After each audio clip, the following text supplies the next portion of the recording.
Have you ever felt that burning desire to make a serious change in your life, only to find yourself stuck? Like you're spinning your wheels in the same old patterns, no matter how badly you want to create change? Here is the truth. Desire alone is not going to get you there. But what if I told you there is a proven process, an actual roadmap that can transform your life from the inside out? In fact, it is not even magic. It is a method. And today we're diving deep into exactly how you can make big, lasting changes happen in your life. And I'm so excited because today we have the incredible privilege of visiting with my pal, Thais Gibson, who is a true pioneer in the field of personal growth and emotional healing. She's a best-selling author, PhD in counseling, speaker, brilliant mind behind the personal development school. And Thais knows how to help people make changes in their lives. Today, she's here to share her wisdom with you.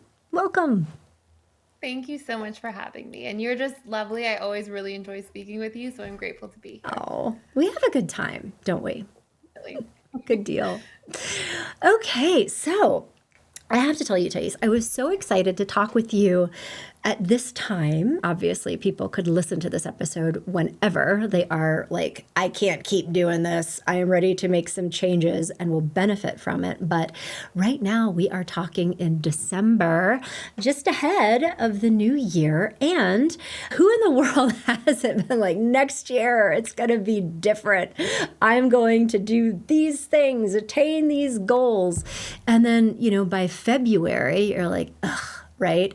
And there's nothing worse, in my opinion, and I have had this life experience more times than I want to think about, but getting to October, November, and thinking back on what all those goals and aspirations are, and I'm still in the same place that I was last year. So let's just start there. Like, why is it so darn hard for all of us to do the things that we need to do to create the kinds of impact and changes that we want to see in our lives? What is going on with us? Such a great question. Such a great way to start No the pressure. episode. I think so many people can probably relate to that, which is that we start by saying, okay, these are going to be my New Year's resolutions. These are my big intentions for the year.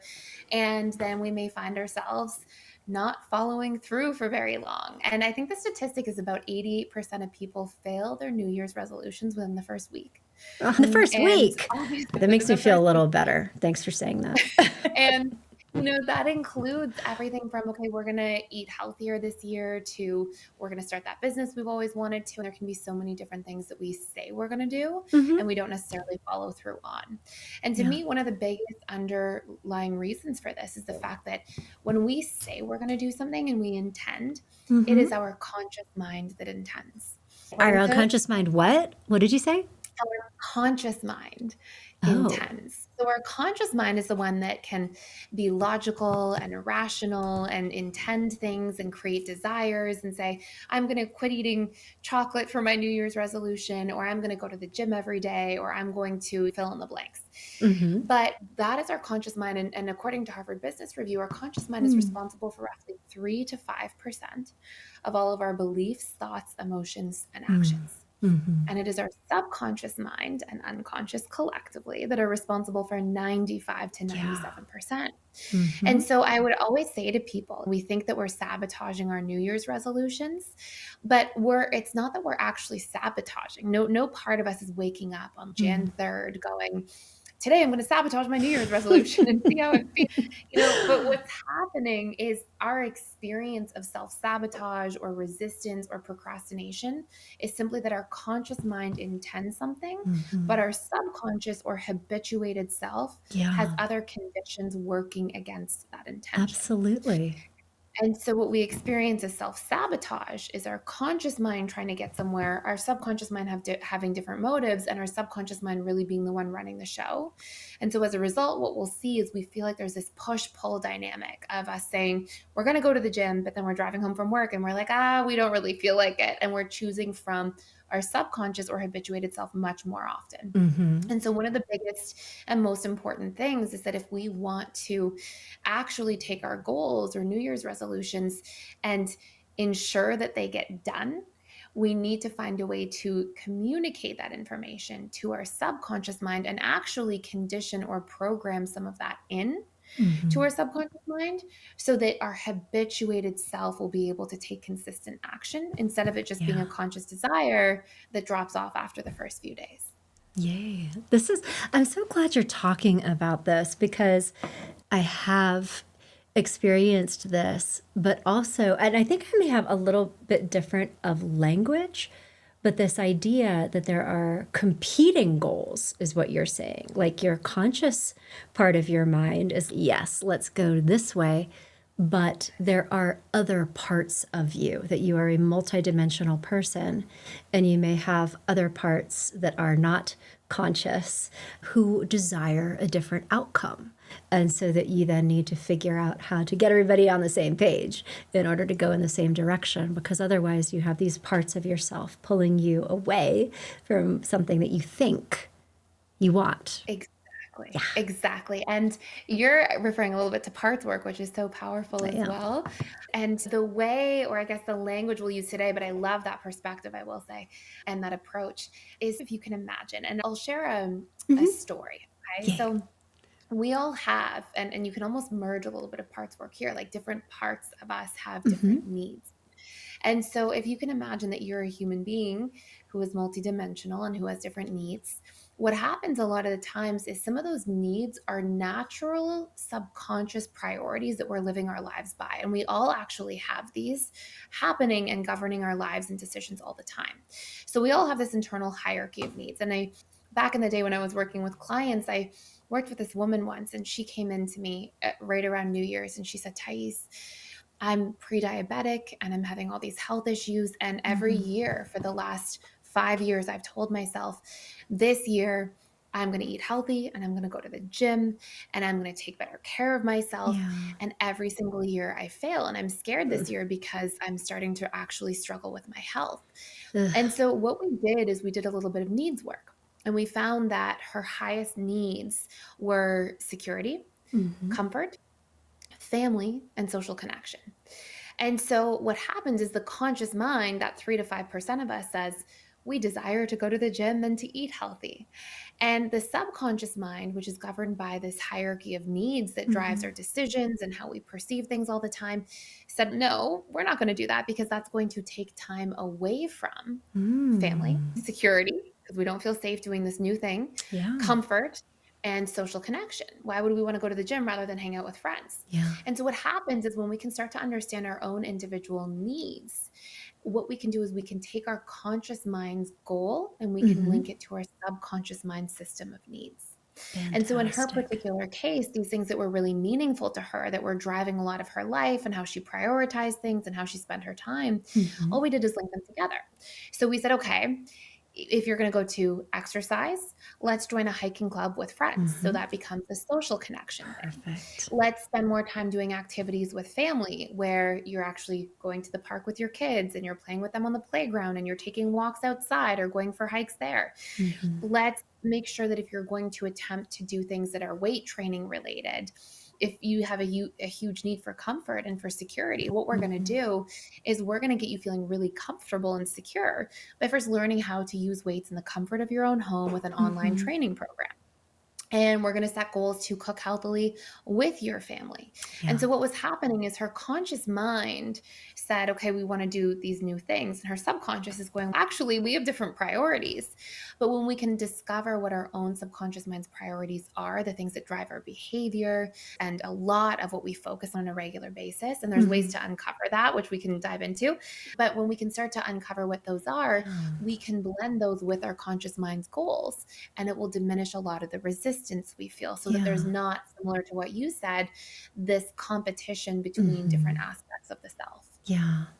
Oh my gosh, that's so wonderful and also so compassionate. And I think I'm hearing what makes the difference and could be even a first step, although I'll let you speak more about this. But it's you have to begin by validating all these parts of your experience. And maybe instead of being mad at yourself around why you're not going to the gym and eating healthier, is slowing down to the point where you can say, how does this make sense? Like, what legitimate needs is this attempting to meet for me?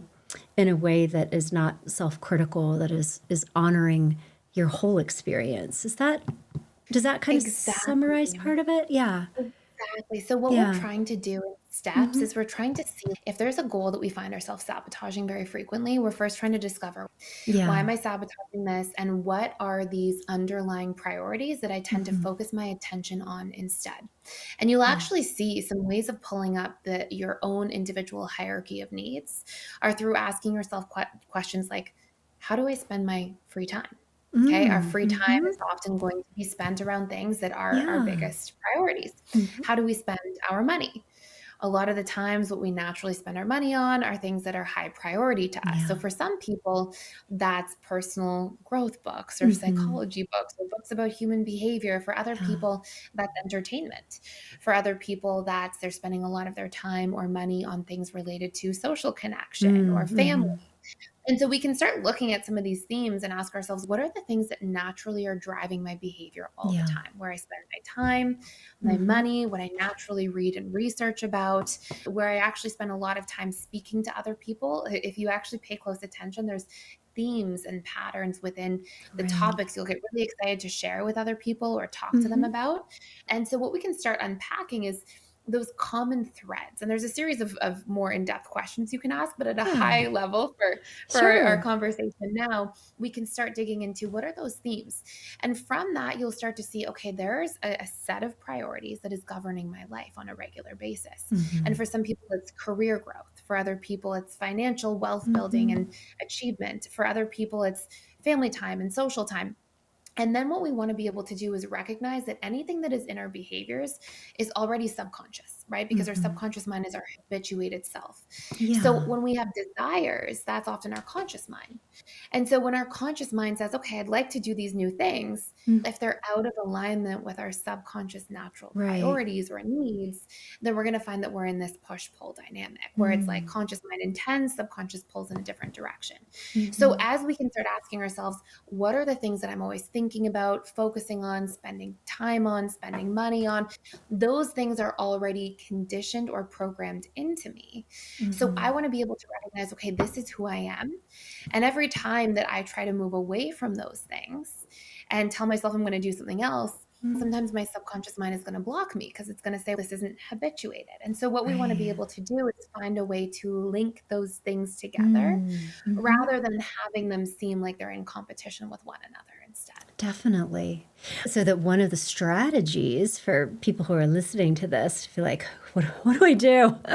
Would just be to start by getting really curious and almost rising up that 30,000-foot view and observing yourself. Like, I say I want to do these things, but what I actually do are those things, just to be able to start getting data around what are the core values or the needs that I am honoring through my behaviors currently. And then we can begin to start having conversations that create more. What was the word that you used between the habituated self and the subconscious self? Congruence? Alignment, Alignment. Okay. presence, yep, yep, but Yeah. it's really the more we can link those things together, the more Yeah. we're gonna find that we have natural momentum. So that's Definitely. one of those really big places that Hmm. and I love the way you summarized it and broke it down. That's one of those big places that we'll start to see we reduce resistance Mm. by aligning our conscious goals with our subconscious mind's priorities and Yes. needs. And Hmm. the other really big place that we block ourselves so frequently is when we have a conscious mind goal, but then we have a limiting belief about it at a subconscious Oh, level. So yeah. for one person, they're going, okay, consciously, I want to make sure that I start this new business that I've always wanted to start, Hmm. or that I move in this direction where I'm finally setting boundaries in the workplace, or I'm finally speaking up to my partner about what I need. If we set a conscious mind intention, but we believe Hmm. subconsciously because of our previous experiences and the way that Yeah. they've conditioned us, if we believe that if I start that business, I will fail. Or if I speak up and set boundaries, I'm going to be let go of from my workplace. Hmm. Or if I advocate for my needs in a relationship, my partner will abandon me. Then your conscious mind can intend or want to do these things all you Right. want, but all that's going to happen is the moment you go to actually take action, you're going to find yourself freezing or fleeing or being in a Mm-hmm. position where you're not following through with things because you actually have these really strong subconscious Yeah. blocks. And so Mm-hmm. one of the exercises I would often get people to do is to sit down and write out, like, what is my big conscious mind goal? What are the things I really want to do and accomplish this year? And then ask yourself a question, which you can write in the next column. Why haven't I done this already? Why haven't I been able to complete this just yet? And what you'll see is usually exactly the excuses that you'll give Mm-hmm. for why you haven't achieved this already Yeah. are a great way of pulling up what limiting beliefs that you're carrying about Mm. yourself. Oh, I haven't started that business because I'm not sure I will succeed. Or I Mm. haven't spoken up for my boundaries because I'm afraid somebody will abandon me in my life. And when we can start to raise those limiting beliefs to the surface, we can actually start to really rewire them. And I'm happy to jump into maybe a couple of tools for how to do that. But before I do, I'm curious if that's something you've often seen with different individuals as well. If that, say the very last part again, I feel like you just trailed off a second of Oh, if, no worries. Yeah, if that's something that you've often seen with different individuals in your practice as well, oh, where we intend yes. something and then we find ourselves being blocked by a limiting belief in some sort of capacity. Absolutely, is that our thoughts create our feelings, which translate into our behaviors. And that's very true. I think and maybe you could speak a little bit to this. I think that there are parts of the self that are easier to make contact with than others. And particularly when you're talking about these pieces that are in the dark, so to speak, our subconscious selves, right? Means by definition that they're out of our awareness. And so that the challenge and a big piece of what we do in therapy or in good coaching is start to bring those things into the light. And I love it that you're talking about different ways to help people do this. So observe what you do and how is this maybe different than what you think you want to do. So additionally, going into that exercise where you're like, let's talk about the excuses and being able to get visibility into that. I think wonder if we could even take this a little bit deeper because I think it is very easy for all of us to buy into our own excuses. I don't have time. It will be hard. It will be XYZ. I'm not sure. What are all the obstacles? But I really feel like, Thais, what you're talking about is how to take that at a deeper level because I think those deeper fears, I feel like I'll fail. I feel like my husband will leave me if I set boundaries with him, right? Some of these are at layers that it is harder to crack into. So tell us about your thoughts of how people can do that, because I think that is part of the benefit of having a relationship with a therapist or a counselor who can be like, really, and hold you in that place a little bit until you're working through some of those pieces. But we're talking about the how to have this experience in a DIY format, so to speak. How do we really get under our own hoods if you don't Yeah, know it's a what you don't beautiful know? question. Yeah, so one of the easiest sort of tools to get there, and we can Mm-hmm. talk about too the way to rewire some of these fears, but the first step is to sit down and write out your very clear and specific goal in 1 to 2 Okay. sentences. So my goal would be for 2025 to finally start that business that I've always wanted to, for example. And then what you can ask yourself right next to it is, why haven't I done this yet? Mm-hmm. And you'll see some of those excuses, which may be more superficial at the start, where it's like, Yeah. oh, I just don't have enough time. And then what we can do is take that initial excuse and we can ask ourselves a layer deeper. Mm-hmm. What do I make this mean, or what am I afraid will happen? So, for example, if somebody goes, I don't have enough time, and that may feel like a more superficial excuse, if you run out of time, what do you make that mean, or what do you feel like will happen? Then I'll tell people I'm going to start this business, and then I won't follow through. Mm. Okay, and then what are you making that mean if you don't follow through, or what are you afraid will happen then? Then everybody will judge me as a failure. And Mm. what we can do is by continuously rotating those questions, what do I make that mean? Or then what am I afraid will happen? Oftentimes we'll get to a really deep belief. Mm. And the most root beliefs that people will have that actually impact their behavior, because of course our beliefs influence our thoughts and then our Yeah. feelings, and then neuroscience has proven all of our decisions are actually made based on our emotional state. Mm. So we have this thread of events taking place. And what the most common beliefs are for people, and people can check in and see if any of these resonate with them, but they're things like, I will be abandoned, I will be Mm-hmm. rejected, excluded, disliked, I will be seen as not good enough or Mm-hmm. unlovable, fears of being trapped or helpless or powerless, fears of being betrayed or Oh, alone, or fears of being seen as defective or fundamentally flawed. And those tend to be some of our biggest underlying reasons where we will completely avoid mm-hmm. situations because we have this subconscious belief system. And a lot of those beliefs are acquired from previous events. And I often give people this analogy of, if you can imagine, you see a bear in the woods.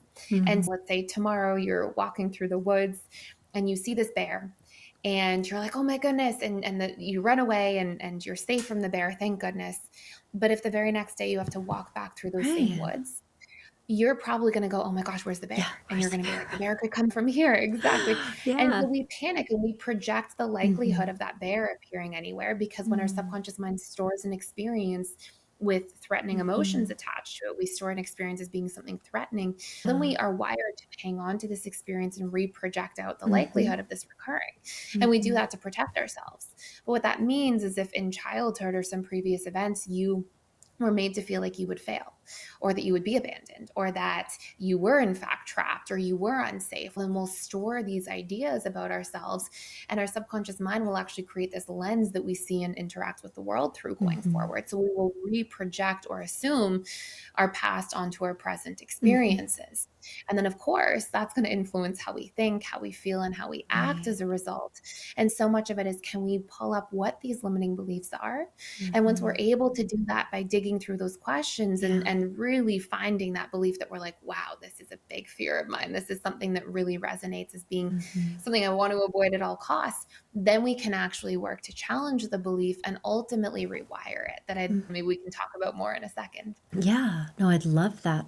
But this is so important too, because also the natural extension is that if you aren't really aware of what those negative beliefs are and these deep things that are changing the way that you think, the way that you feel, and ultimately the way that you behave, if you're behaving from these old false core beliefs, you will create the reality many times that you would like to avoid because they are driving the bus. And that's why it becomes really critical to be doing this work, because how we spend our days is how we spend our lives, right? And so the Exactly. things that we're doing have big outcomes long term.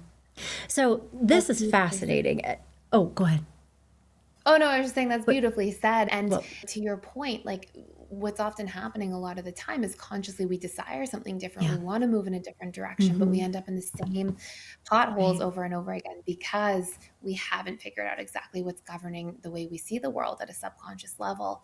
And so we just keep repeating the same old patterns of behavior. Mm-hmm. So the great news is that there's a lot of ways that we can really rewire these core ideas once we're able to Yay. pull them up. Yeah. Let's talk about Maybe, that because I know that you have so much to share that when this stuff becomes illuminated, that's not where it ends. Insight is not enough, and I think that is what separates both of our perspectives from that of not throwing shade, but that insight-oriented talk therapy. One of the core beliefs of that system is that when you have insight, that will then change something that will then somehow translate into changes in behavior. And I think you and I both have a strong coaching background, so we know that there is actually a process that needs to happen before that change is possible. And I would love to hear your take on this, that once, okay, I have a limiting core belief that is really sabotaging my conscious desire for success. What would you do with that?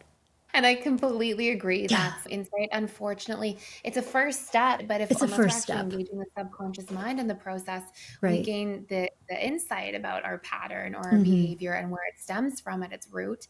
but then we may not do anything to change. And I can't even tell Right. you how many times over the years I've had conversations with people who say things Yeah. like, I know I need to set boundaries. Okay, I'm going to start doing it. And then they don't follow through. Or Hmm. I know I need to change this pattern or this behavior. Okay, I get it. I see it now. I even see where it's coming from and why I do it. But you fall back into those same potholes over and over again Hmm. unless you are literally habituating in something new. I'll share a tool that I love, and it's a great place to start when it comes to rewiring core beliefs.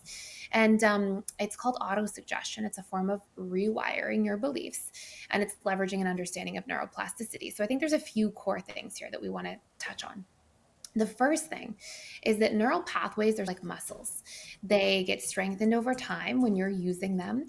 And if you do not use them, then they atrophy over time, similar to if you're not working out. Your bicep muscle would get smaller over time. That's a part of how our neural pathways function.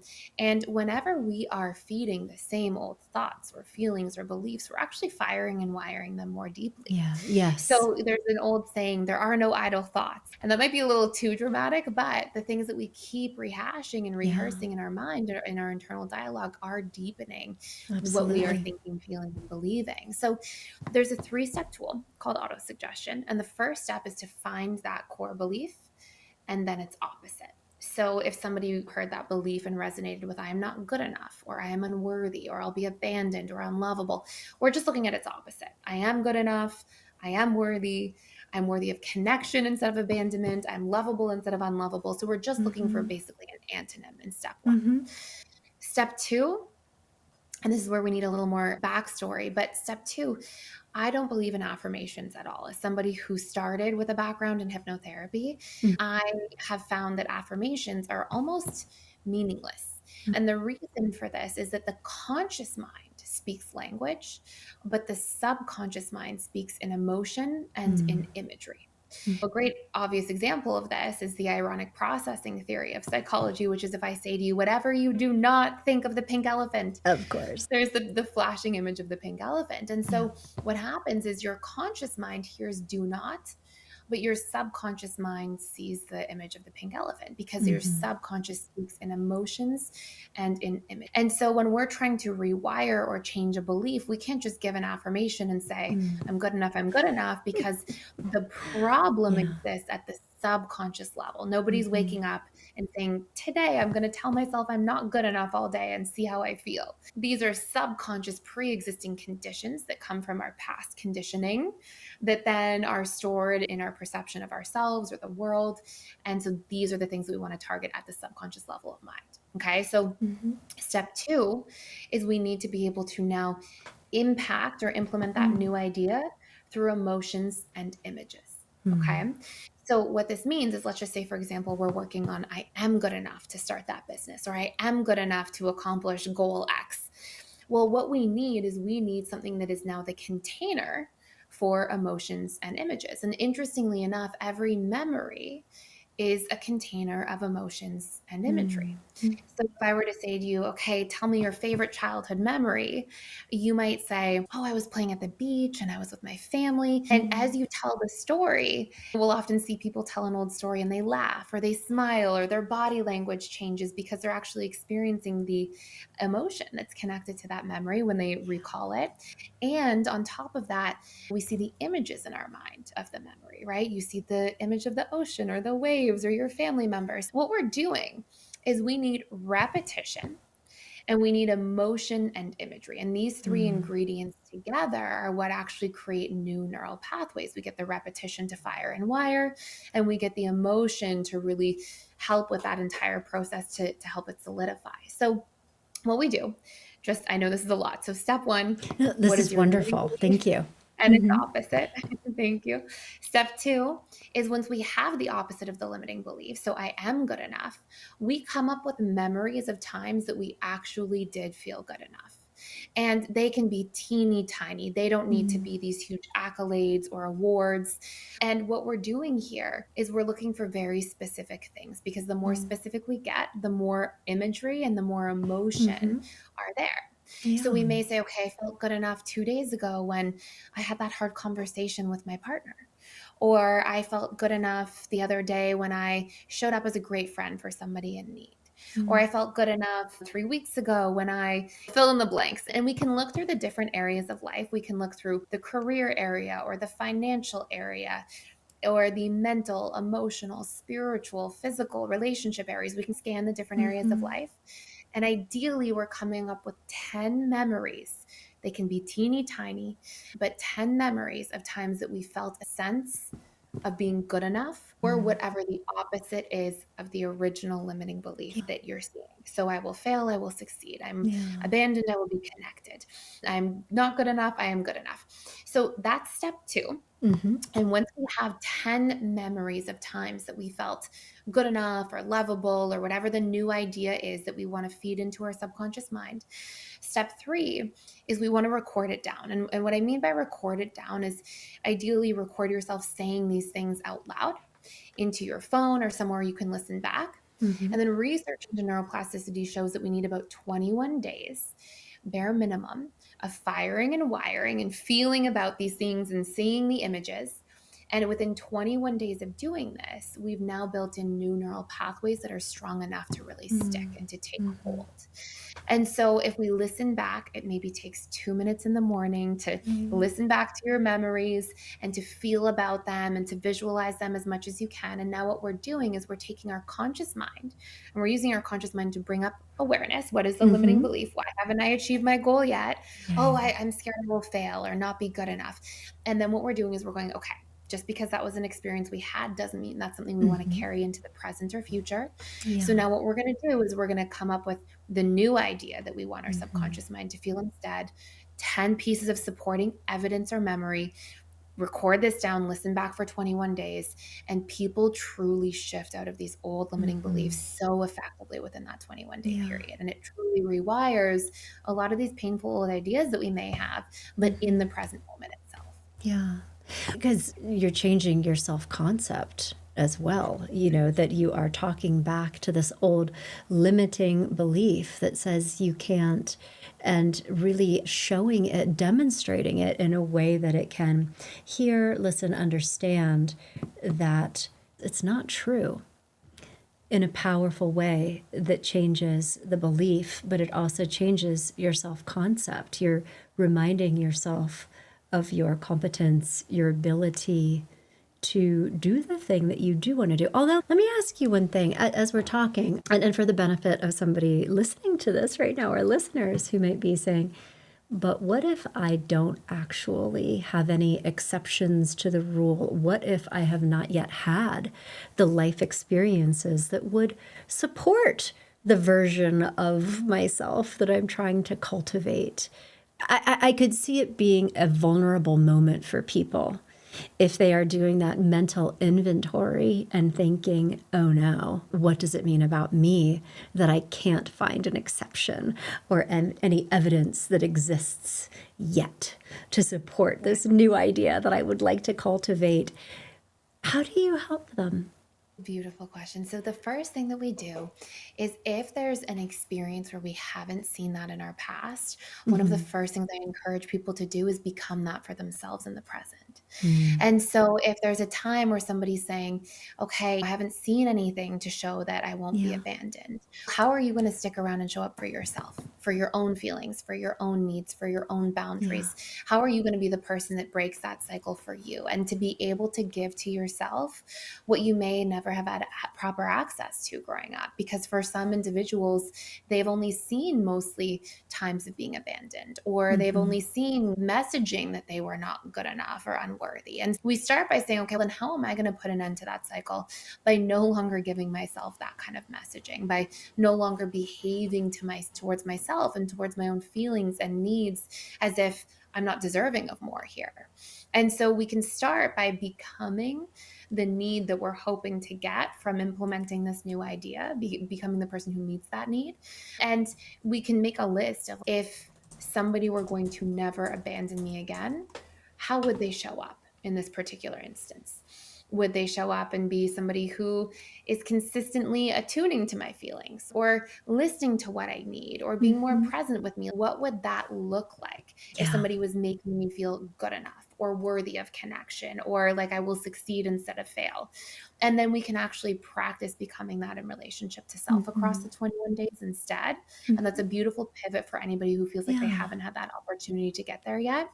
And then the second approach that I often take with people is sometimes people, when we have a deep subconscious idea about ourselves, we have a mechanism in our brain called the reticular activating system. And the Mhm. RAS, or reticular Yeah. activating system, is the filtering system of the brain. And so what often Yeah. happens is, according to the input that we're focusing on, we'll tend to filter out information according to that material. So the most obvious example people often give is, let's say you're thinking of buying a new car, and let's say it's a white Jeep.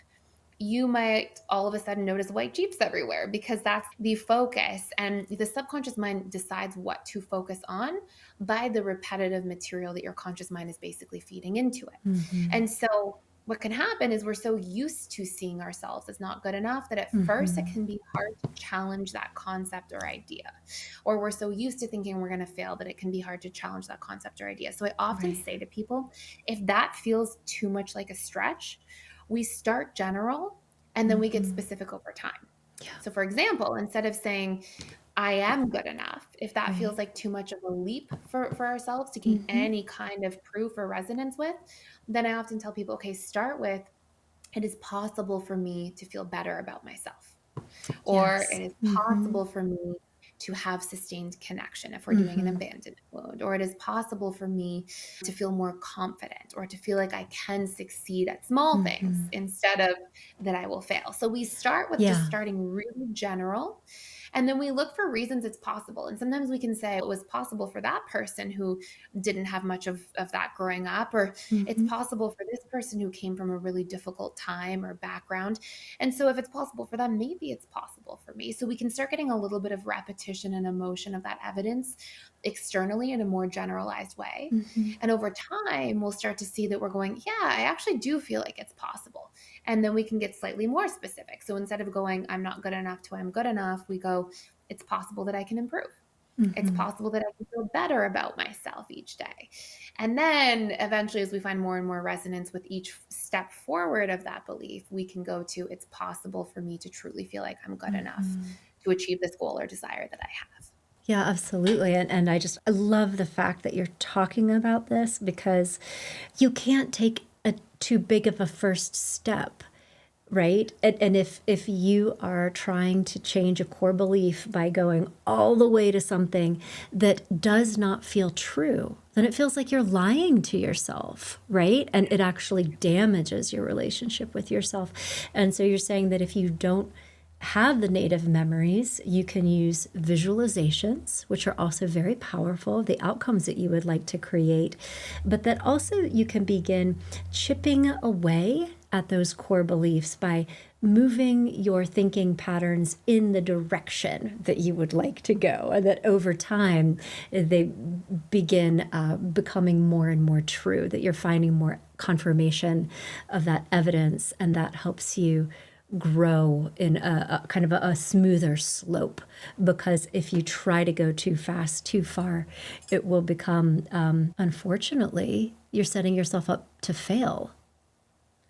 And a lot of Yeah. times, if anybody's sitting down and they feel Hmm. like there's resistance to Yeah. that, seeing themselves as Hmm. other than the belief, sometimes too, we can ask ourselves this really interesting question, which is, why is it that I would want to hang on to this idea about myself? And sometimes what Mm. we'll see is underneath the idea, we've adopted that belief about ourselves as a way of trying to protect ourselves from something. Oh, And so yeah. sometimes if I believe I will fail and I hold on to that self part of my self concept, then I'm protecting myself from being embarrassed in front of other people, or Right. I'm protecting myself from feeling disappointed.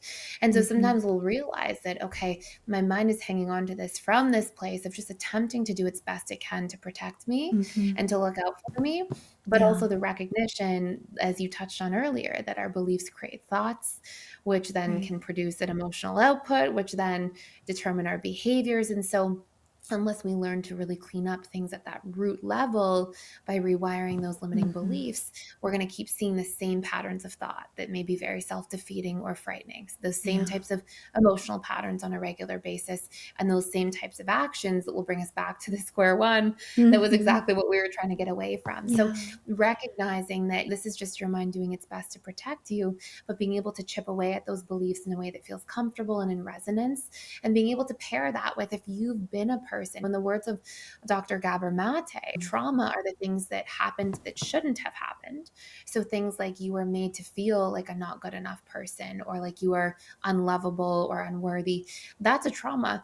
But trauma is also the things that didn't happen that should have happened. Like in Mm. a perfect world, you would have had your needs met to feel like you would have lasting Mhm. connection, or you would have had your needs met to feel like you're worthy of being validated and having a healthy sense of self confidence. And so, if we see that, you know what, I just don't have anything to pull from, I have such little evidence that I am Mhm. worthy or that I am good enough, then work on being the person that becomes that, and in Yeah. becoming the parent you never had to yourself, by practicing some of that self validation in small pieces, or practicing being somebody who can be more present with yourself or show up for your boundaries. Because if you can meet those needs, that will Mm. also play such a beautiful and powerful role in changing that inner subconscious set point or subconscious Mhm. comfort zone of what you think you are worthy or deserving of. Yeah.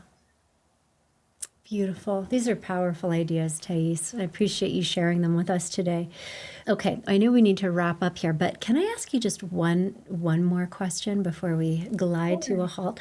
For somebody listening to this who has had many personal experiences of wanting to change, wanting things to be different, but failing over and over again, to the point that it has damaged their trust in themselves and their ability to do anything differently, who might even be listening to this and be like, that all sounds great. And I could see how, if I did those things, I would benefit from them. But I don't trust myself to even do what she's advising at this point, because over and over again, I have set out to make positive changes and I have never done it. What would you say to that person? Yeah, it's a great question. So, I would say a couple of things. I would say the first thing that is so important is probably if you're in a position where you set out and you try and you keep Mm-hmm. finding yourself back at square one over and over again, chances are one of the biggest reasons that you're in that position is because whatever was done to you in your own subconscious conditioning or your own past experiences, there's a pretty decent chance that we're carrying out in the relationship to ourselves and our own Mm-hmm. inner dialogue. So, a lot of times, if we come from a place where our trust is broken, we learn to not trust ourselves because we don't have a healthy modeling for trust. Or a lot of times, if we were trying very hard at something and we were shamed or criticized, we become so shaming and self critical. So, the first thing is, if you feel stuck, the most important thing that's going to create any kind of change, in my opinion, is to practice being compassionate to yourself rather than like continuing that cycle of beating yourself up and putting yourself down, because that's not doing anything positive. So the first step is to have some compassion. The second step is, whenever we're feeling really stuck, sometimes we're actually in a bit of a freeze mode. And sometimes, from a nervous system point of view, it's difficult to take action or to establish that we can take steps towards anything, because maybe we're in this functional freeze mode. Maybe we're so used to being in sympathetic nervous system all the time that we're not able to feel clear on what it is that we want or what the action steps would be for ourselves going forward.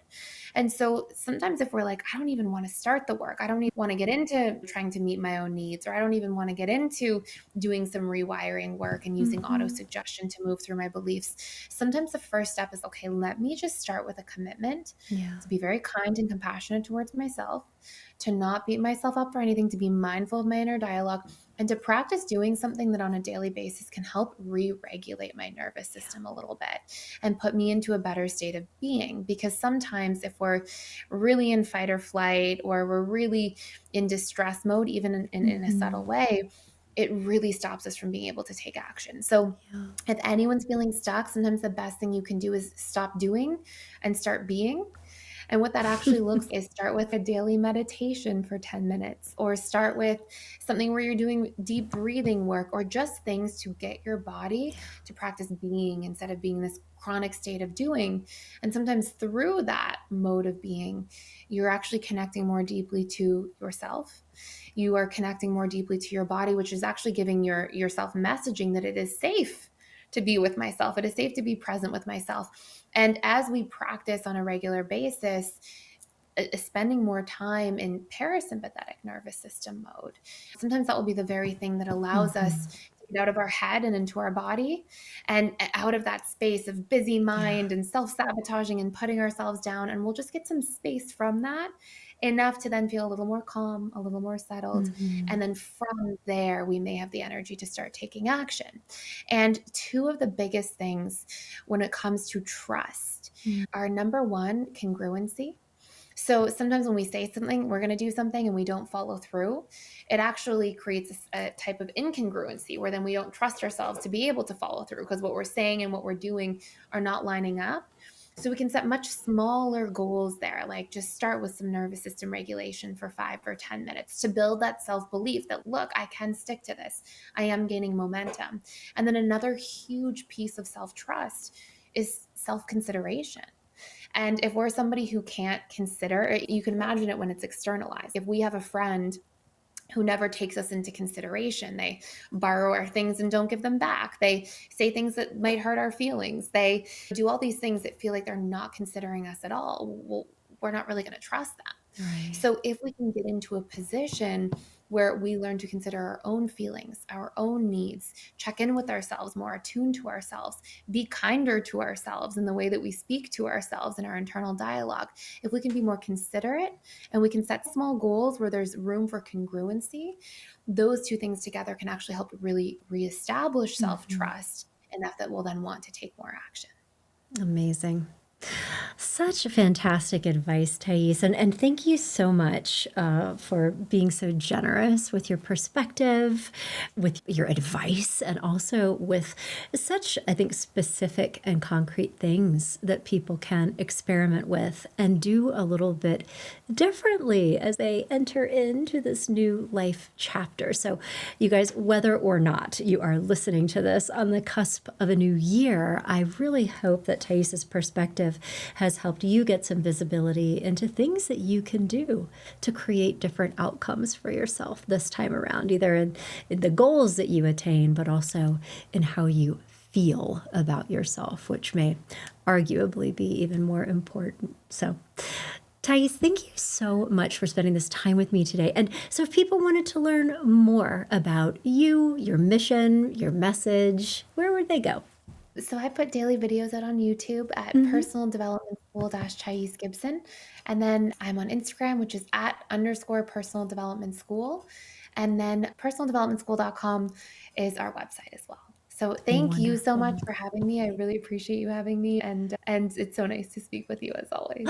Likewise, this has been incredible. Okay, we're gonna do this again. But in the meantime, you guys check out Thais on her channels, her work. I am a big believer in what she's teaching, and I will look forward to our next conversation. Thank you so much.